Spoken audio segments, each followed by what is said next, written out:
السلام علیکم، آپ دیکھ رہے ہیں نیوز رائڈر۔ میں ہوں ربیہ الطاف حسین۔ کابل ایئرپورٹ پر دھماکے، 12 امریکی فوجیوں سمیت 72 افراد ہلاک۔ افغان طالبان کی جانب سے دھماکوں کی مذمت، شدت پسند تنظیم نے دھماکوں کی ذمہ داری قبول کرنے کا دعویٰ کر لیا۔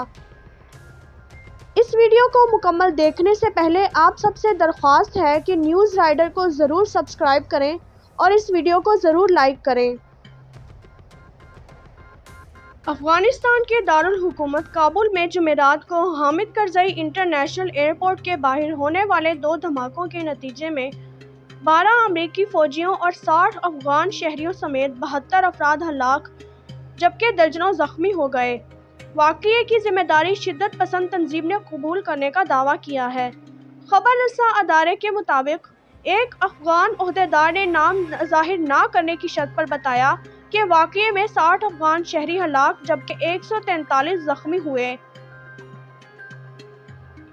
جبکہ دوسری جانب خبر رساں ادارے کے مطابق امریکی سینٹرل کمانڈ کے سربراہ جنرل فرینک میک کنزی نے واقعے میں 12 امریکی فوجیوں کی ہلاکت اور دیگر 15 کے زخمی ہونے کی تصدیق کی۔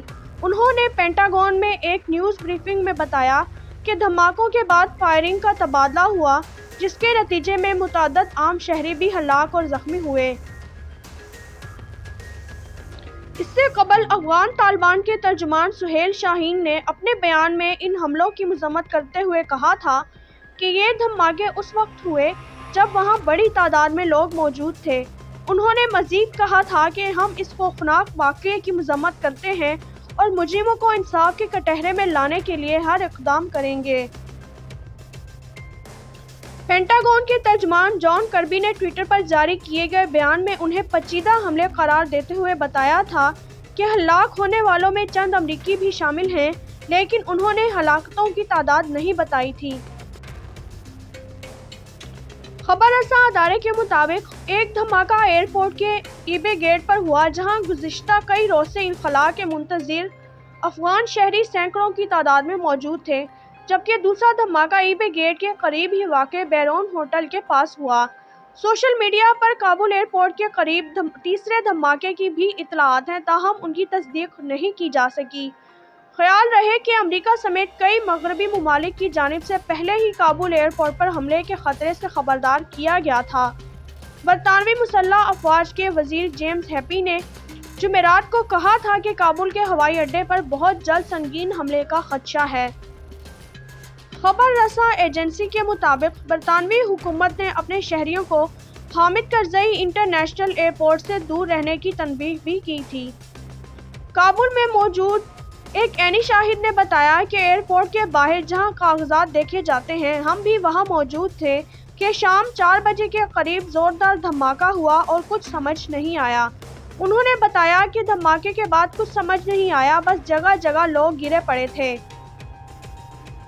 عینی شاہد کے مطابق میرے خاندان کے 3 لوگ لاپتہ ہیں اور 2 زخمی ہیں۔ بہت زیادہ نقصان ہوا ہے، ہلاکتوں کی تعداد کا تو معلوم نہیں، لیکن میں بس اپنے زخمیوں کو لے کر ہسپتال کی جانب آ گیا۔ ایک اور عینی شاہد نے نام ظاہر نہ کرنے کی شرط پر بتایا کہ جب دھماکہ ہوا تو ہر طرف افراتفری مچ گئی، جس پر طالبان نے گیٹ پر لوگوں کے ہجوم کو منتشر کرنے کے لیے ہوائی فائرنگ کی۔ کابل ایئرپورٹ کے باہر دھماکے کے حوالے سے متعدد سوشل میڈیا اکاؤنٹس پر تصاویر اور ویڈیوز جاری کی جا رہی ہیں، جنہیں دیکھ کر دھماکے کی شدت کا اندازہ لگایا جا سکتا ہے۔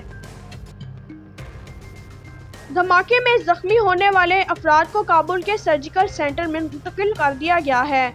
کابل ایئرپورٹ کے باہر دھماکوں اور فائرنگ کے واقعات کے بعد نیٹو نے ایک بیان میں کہا ہے کہ جس حد تک ممکن ہوا لوگوں کو یہاں سے جلدی اور محفوظ نکالنا ہی ہماری ترجیح رہے گی۔ پاکستان نے بھی کابل ایئرپورٹ پر ہونے والے دھماکوں کی مذمت کرتے ہوئے کہا ہے کہ اس حملے میں کئی قیمتی جانوں کے ضیاع سمیت متعدد افراد اور بچے زخمی ہوئے ہیں۔ افغانستان میں طالبان کے آنے کے بعد سے اس وقت سب سے مشکل کام 31 اگست کی ڈیڈ لائن سے پہلے انخلاء کے عمل کو مکمل کرنا ہے۔ اس حوالے سے کئی ممالک نے تو پہلے ہی اپنے آپریشن ختم کر دیے ہیں یا آئندہ کچھ دنوں میں ختم کرنے کا اعلان کر رکھا ہے۔ ویسے تو طالبان افغان حکومتی افواج اور ان کے امریکی سرپرستوں کے خلاف برسر پیکار رہے ہیں، لیکن صوبہ ننگرہار میں یہ حریف کبھی کبھار اپنے اختلافات کو ایک طرف رکھ کر اپنی توپوں کا رخ شدت پسند تنظیم کی طرف موڑ دیتے ہیں۔ اس عالمی شدت پسند تنظیم نے دنیا بھر سے جنگجو جمع کر کے انہیں پاکستان افغان سرحد سے متصل ممنوعہ پہاڑوں میں چھپا رکھا ہے۔ یہ کئی سال پہلے کی بات ہے جب شدت پسند تنظیم کی اس مقامی شاخ کی طرف سے پورے جنوبی ایشیا کو لاحق خطرہ بالآخر واشنگٹن اور طالبان کے درمیان طے پانے والے معاہدے کے لیے ایک بڑا محرک ثابت ہوا۔